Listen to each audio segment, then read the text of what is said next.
Hello, and today I'm going to jump right in, and I do want to continue where I have been dwelling for the last few weeks, and continue thinking about Russia's invasion of Ukraine.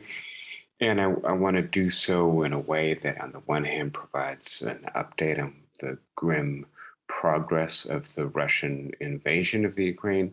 On the other hand, continues to provide additional information and context to help us make sense of what, in a sense, must appear totally senseless, the spreading reign of barbarism in the Ukraine, the massive destruction that Russia is raining down upon the people of the Ukraine. And so I'm going to propose a couple of distinct frameworks for understanding Putin's thinking, pivoting from a more strategic perspective, from an effort to understand perhaps some of the worldview that makes sense of what Putin is doing. And so then starting very quickly with the update of what's happening in the Ukraine, and you will see Russia's invasion is, if this is the right word, progressing very slowly. And so in particular, as you can see, Mariupol, the coastal city, is increasingly encircled, and the invasion has pushed right into the city. At the same time, Kharkiv is under an intense bombardment. Some of these images give you a sense of the scale of the damage. As I've mentioned to you before, the strategy, and it's deliberate. There are documents from the Russians that indicate that this is exactly the approach that they're taking. Their strategy is to indiscriminately bombard civilian targets in order to spread a reign of terror throughout the Ukraine, in order to encourage the people to submit to the will of the government. This is a strategy that grew out of original military humiliation of Russian ground forces, which were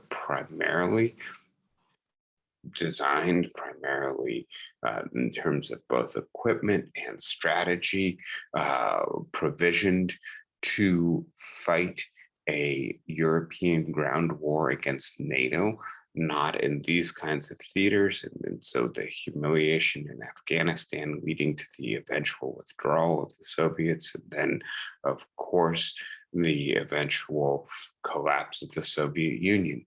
The initial defeat, and that's probably not quite the right word, but the way in which the Russians were mainly turned back in Chechnya, led to this evolving strategy of using aerial power against civilian targets to relieve the burden on ground forces, to avoid urban warfare, to not have to drive your tanks into cities.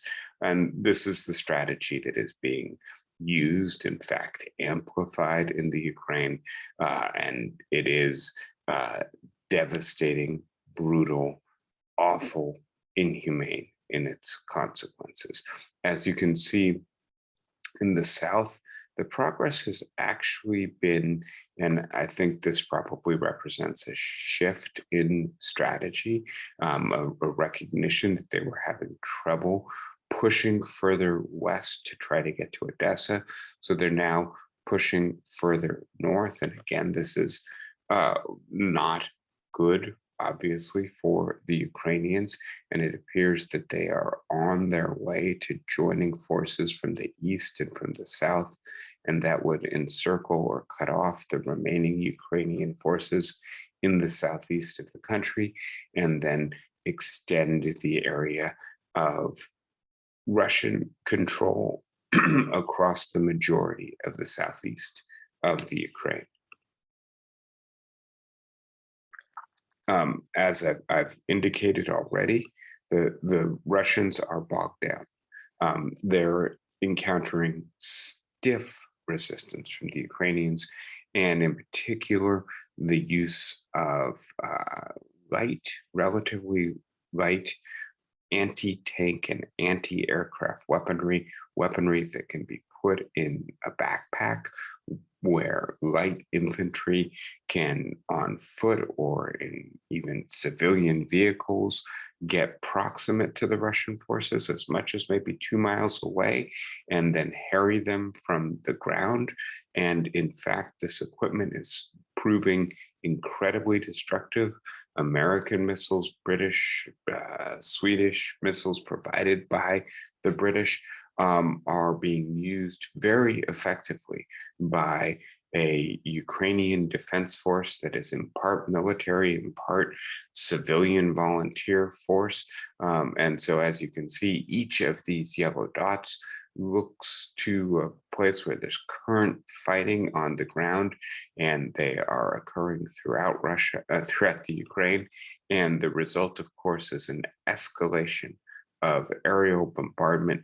The more resistance, the more loss, the more difficulty Russia encounters in advancing its troops on the ground, the more it relies on aerial bombardment. That is starting to spread much further to the west, areas that had up until this point been mainly spared aerial violence are starting to come under more consistent bombardment. Areas in the east, as you can see, this is a way of measuring the number of days that each city has been under aerial bombardment. Many cities under bombardment for at least 2 weeks now. And as you might expect, the humanitarian crisis, the refugee crisis, is growing. It appears that there are at least 3.5 million Ukrainian refugees, millions more of displaced people, millions more of people trapped in cities under bombardment. One way of thinking about this briefly is looking at this refugee crisis in comparison to previous refugee crises. And these graphs are a little bit out of date. I couldn't find the most up-to-date versions of them, but about a week ago, 5 days ago, there were almost 3 million Ukrainian refugees. Now there are well over approaching 3.5 million. And so what you can see is that this is now the largest refugee crisis of this century. And just to give you a sense, the refugee crisis that originated in Venezuela in 2017 generated this many refugees, a little bit less than 3 million, in a 2-year period. The large refugee crisis from Afghanistan and the aftermath of the Soviet invasion generated around 2 million refugees, again, in a 2-year period, right? And so this is faster and bigger than any recent refugee crisis. We really have to go back to World War II to see a crisis of this scale. And so then another way of looking at it is to see the number of refugees that Poland or Slovakia or Hungary had been accommodating, and to be as clear as possible, before the invasion, that was less than 10,000 per country. And now Poland probably has 2 million, Slovakia, Hungary, each probably has 250,000 at least. The estimates on how much this will cost these countries is in excess of $30 billion, right? And to be clear, refugees are entitled to housing, education, and work, right? And one of the things I think we have to ask ourselves, and this is using events in Syria as an illustration. There were some civilian bombings and some iconic photographs that came out of those bombings that occurred in Syria in September of 2015. And this then led to this huge spike in international attention to the Syrian refugee crisis and large numbers of donations coming in to the Swedish Red Cross for Syrian refugees. And as you can see, it lasted less than a month. And then the attention, the sympathy subsided. And so one of the worries with Ukraine, I think, as long as Russia is engaged in this brutal bombardment, we are going to be paying attention to it. Do we become desensitized to it? Does it become exhausting? Are we so fatigued with the brutality and what it does to us to have to pay attention to this on a regular basis that we withdraw sympathy as a mechanism of self-protection? If so, then among other things, we neglect the humanitarian crisis as we have done with previous refugee crises in the past. I've noted to you that one of, I think, the truly original novel features of this crisis is the contagion of sympathy that is being generated by social media.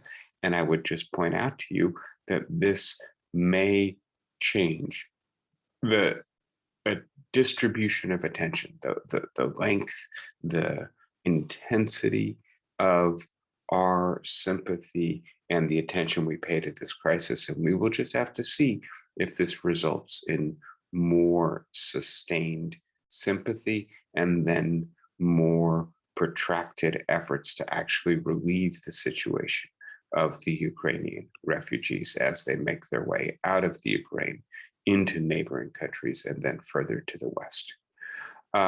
So I'm not going to concentrate here today. We've talked about the economic warfare in the past. As opposed to that, I want to note, just in synthesis, in bringing this all together, the damages that are being done to the Russian economy are increasingly unavoidable, right? We've seen the ruble basically lose all of its value internationally, at least. We've seen Russia pushed to the brink of defaulting on its foreign debts. We see its economy increasingly looking less like a European economy, more like Iran or Korea or Venezuela, the economy of an international pariah state that is blocked from participation in the global economy. And we do note, however, the way in which the fact that Russia controls a reserve that the rest of the world needs, its energy reserves, means that it is getting hundreds of millions of euros in foreign currency a day from Europe. I will just point out to you very quickly, it's not Russia alone, but Russia is a very important factor in what is now rippling insecurity and vulnerability in the global economy as a whole, and questions about whether or not the Russian invasion will ultimately lead to a partial disintegration of the global economy, countries pulling back from relying on getting their supplies from the cheapest source, wherever it is. And when I say countries, of course, in many market societies, the decision here is ultimately being made by private actors, but private actors perhaps being pressured by their governments. And among the apparent big losers in this could be China. And we'll talk a little bit more about China as we get a little bit further into the lecture. But as we can see, the Chinese stock market has been driven down. It's now been driven to a level that basically erases the last 5 or 6 years worth of gain in value. And the tech sector in China, the sector that is perhaps most sensitive to international integration, has been driven down so dramatically, right, that it is now the entire tech sector of the country worth less than a single American stock. That is, of course, Amazon, which is a big, huge valuation company. But nevertheless, that gives you an indication, right? That there are points in the last 6 months where the Chinese tech sector is worth twice what Amazon is worth. Now Amazon is actually worth more. And so part of what is happening as a result of these sanctions and the damage they're doing is that Russia is beginning to publicly acknowledge that their economy will suffer, and tools are being used within Russia to try to counter the suffering. One of the questions is going to be, how effective will those tools be? I've indicated to you in the past that Vladimir Putin has pursued a strategy of insulating his economy against foreign sanctions like this, as well as the vicissitudes of relying so much on petroleum. And part of what that strategy involves is not using most of this revenue generated by the energy sector to go to your people in terms of income or state support, instead saving it. And you add to that this is an oligarchic economy. And so the vast majority of the wealth goes to a very narrow sector of the population. Russia has some of the worst economic inequality in the world. And that indicates, right, that the people are going to be damaged most and quite dramatically by an economic downturn. And so one of the questions is, will Putin change his strategy, take more of the money that comes from the foreign reserves and make it more broadly available to the people of his country? It appears we are starting to see that occurring, and that will have some efficacy in countering the sanctions. How much will depend on how aggressively Putin does it and how long it takes these sanctions to really bite the Russian economy. And so, in addition to the battlefield warfare occurring in the Ukraine, we have economic warfare occurring in Russia and between Russia and the rest of the world. Russia, in a sense, weaponizing the interdependence of the world on Russia's oil, and the world weaponizing Russia's dependence on the world banking system, isolating it from the global economic commons, which essentially is controlled by the United States. The dollar is, generally speaking, the reserve currency of the world, the currency in which most business and debt is, credit as well, is demarcated. And as Russia has been excluded from American banks and the communication systems that banks use, its economy has plummeted. And so one of the questions here is, how long can Putin put up with the pain that these sanctions impose? And we don't have a good answer on that yet. But the fact that the officials of the state, the head of the Russian central bank, are acknowledging that Russia is entering a recession as a result of this is an indication that they are trying to prepare the people for protracted economic suffering. All right, so with that out of the way, I want to really focus today on two strategic frameworks for understanding Putin and what's happening in Russia. One of them has to do with the broad global struggle between autocracy and democracy. And I'm going to use some data from a recently prepared report by Freedom House on democratic decline. And I think it's quite a strange coincidence. This report is published on February 24th, the day the Russian invasion begins. It has nothing about, obviously, the Russian invasion of the Ukraine, but it has a broader context in which we can view this. And so the first metric, and the big idea here, I believe this has some genuine power to illuminate what's happening in the Ukraine, is that from Putin's perspective, from the perspective of President Xi of China, of Erdogan in Turkey, of other autocratic leaders, whether that's in Hungary or Iran or North Korea, the last 15 or so years have seen profound gains for autocratic leaders and profound difficulties for democracies. And the result is that perhaps Putin thought there was an opening here. The democratic world is weak, the autocratic world is growing stronger. China approves of this invasion, gave Russia rather explicit permission to do it. My part of the world is stronger than your part of the world. You are not organized enough or economically, militarily powerful enough. You, your countries don't have the capacity to resist this. And so one of the ways to look at this ongoing, progressing democratic decline over the period from almost the beginning of the 21st century to the present is to just look at the number of countries that have improved in terms of a metric of measuring their democratic health, as opposed to the number of countries that have declined.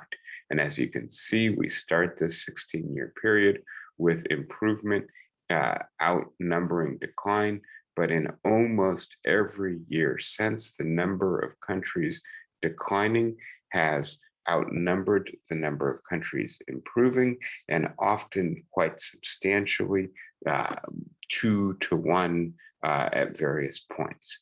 And I'll just then look at this in population figures. We began this period in 2005 with 46% of the population of the world living in countries that by Freedom House's objective measures, they considered to be free countries. 36%, a third of the world, basically living in unfree countries, and 17.9%, almost 20%, living in partially free countries. And as you can see, those living in free countries have declined by more than 50%. Those living in partially free countries have doubled to more than 40%. The proportion of those living in fully unfree countries has stayed relatively stable. But what has happened, and this has happened most dramatically just over the last 5 years, is a steep decline of the number of people in free societies being replaced by people in partly free societies.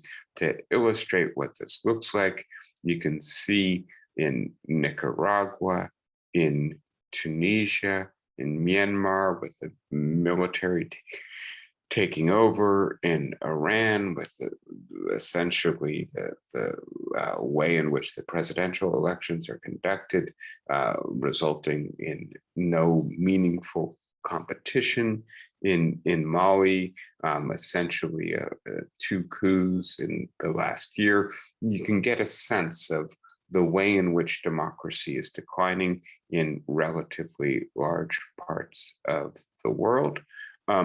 And we can then look at a second phenomenon. So to be clear, there are 2 distinct aspects to this. One of them is what might be called a democratic recession, fewer countries maintaining their democracy, more countries moving in the direction of autocracy.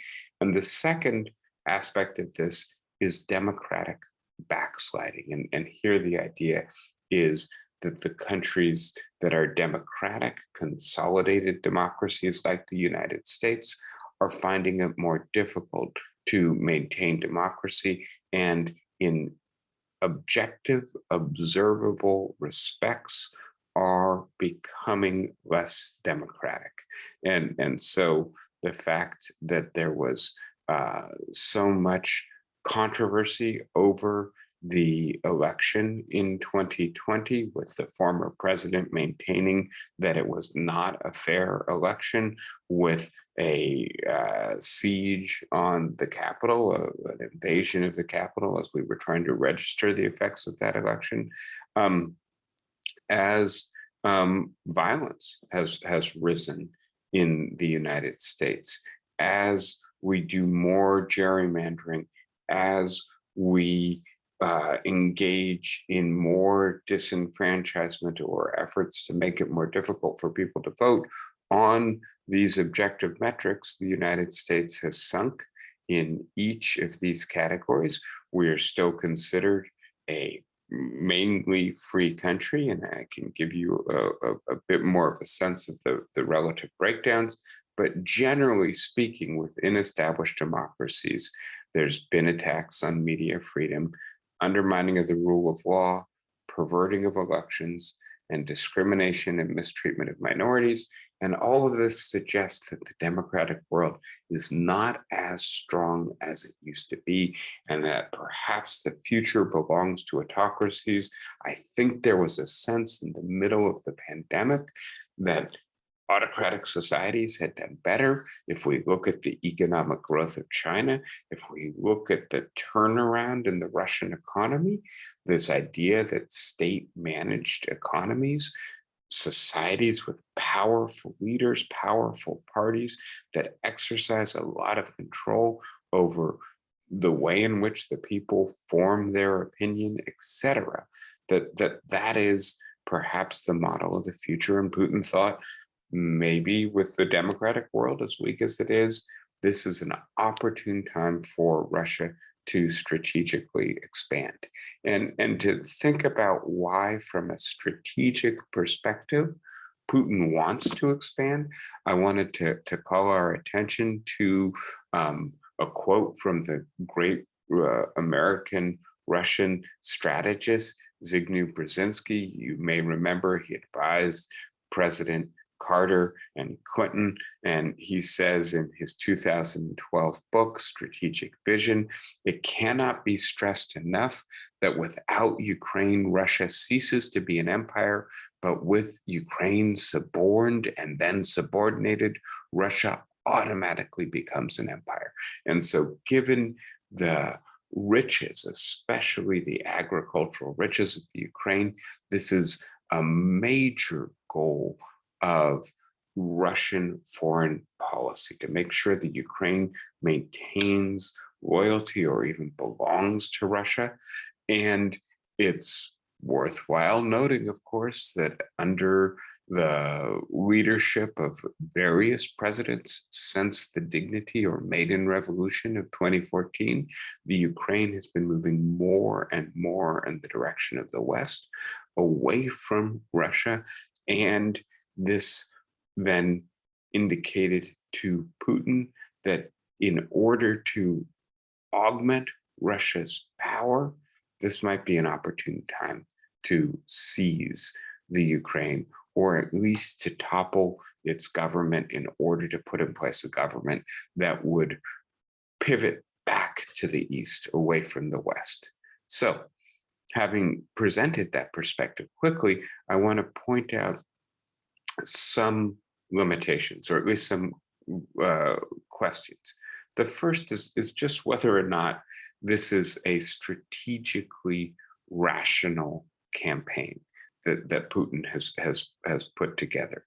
And in asking that, the first question has to do with whether or not this actually strengthens Russian position globally. We've got this quote from Brzezinski, right? If Russia controls the Ukraine, it becomes an empire. And I think in a sense, it's worthwhile noting that that's a decade old. And that reflects the thinking of a man who primarily gained his insight during the Cold War, and reflects a world that is less economically integrated. And so what is the actual strategic geopolitical consequence of this invasion?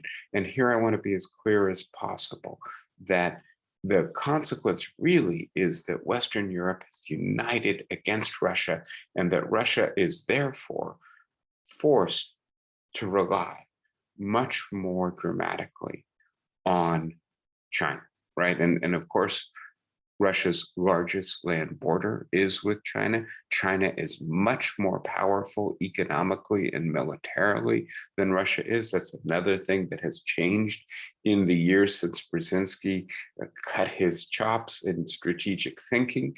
And it seems to me that really the first and foremost geopolitical consequence of this invasion is that Russia is increasingly fully dependent on China. And that's not going to make Russia a new geopolitical strategic power, a great power. It's not going to make Russia a new empire. It's going to make Russia a vassal of China.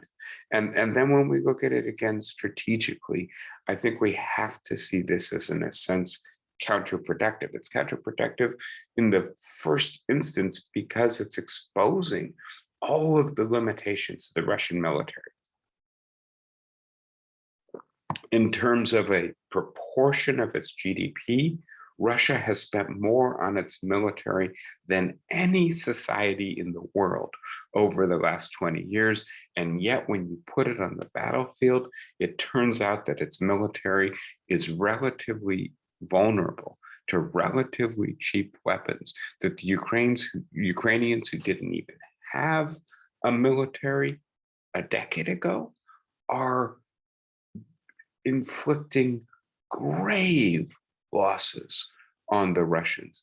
They are losing thousands of tanks and troop movers, dozens or hundreds of planes. These are incredibly expensive pieces of equipment and probably at least 10,000 troops.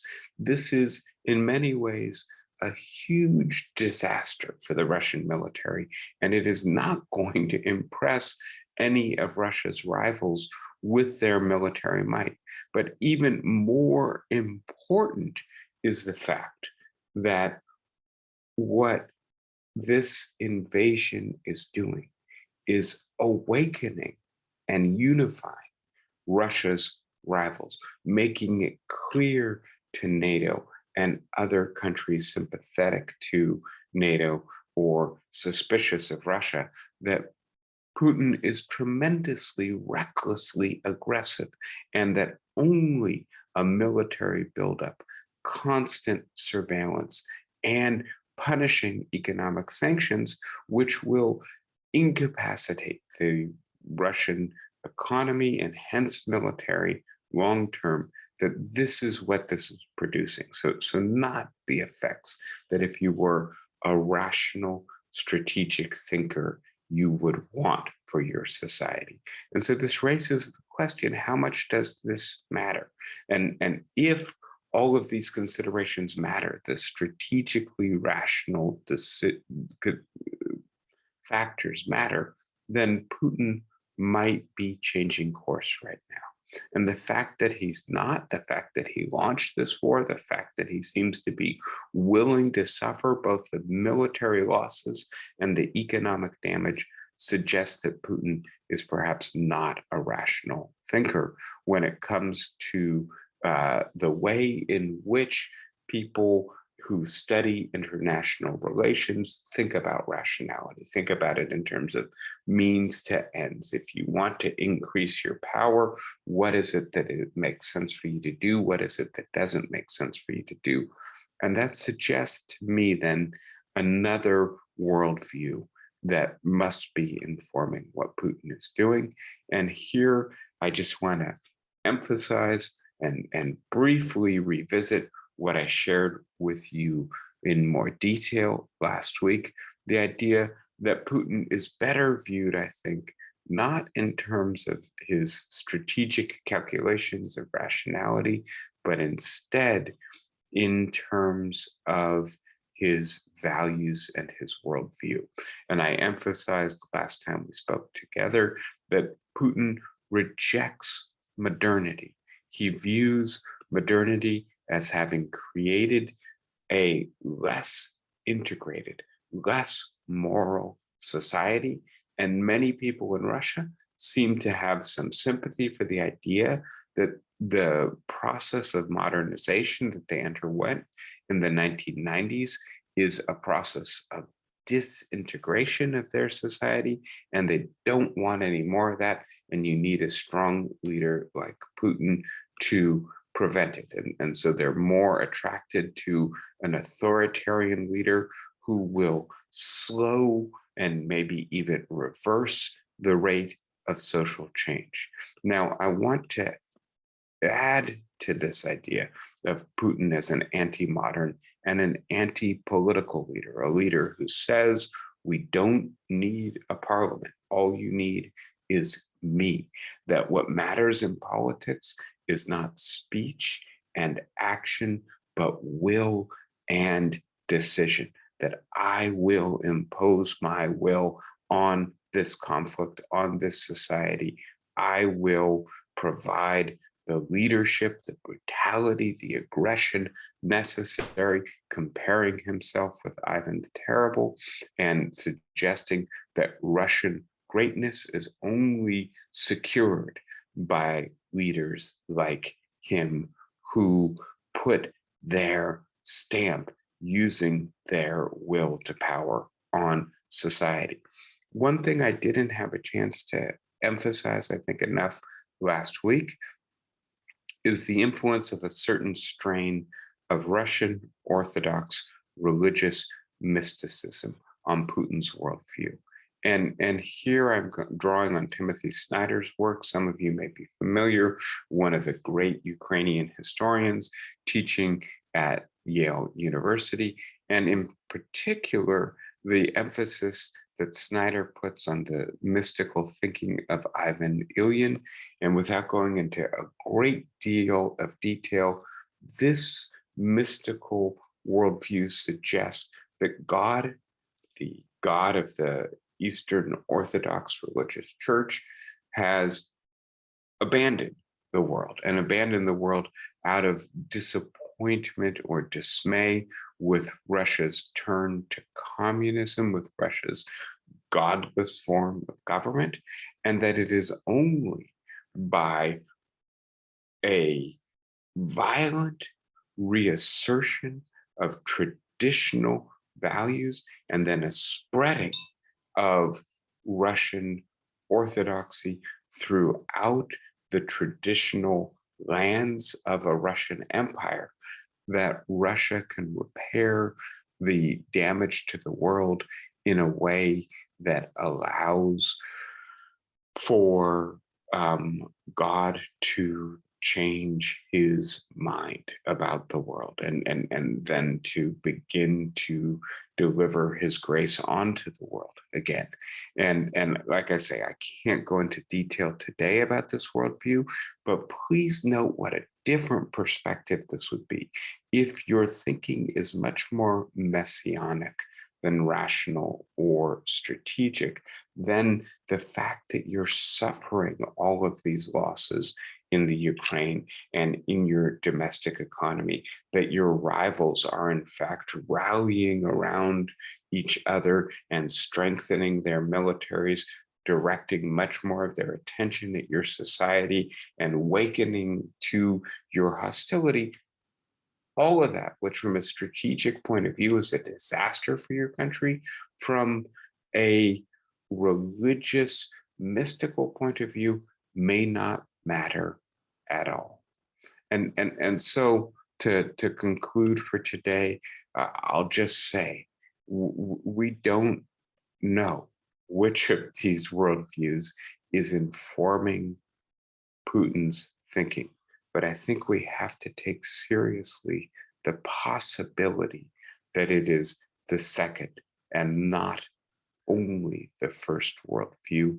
And that certainly changes our perspective and, in a sense, makes this a much more frightening situation. Now, to be as clear as possible, one of the things I've suggested is that Putin, as a result of this campaign, has become much more dependent on China. And even if Putin's way of thinking is a strategically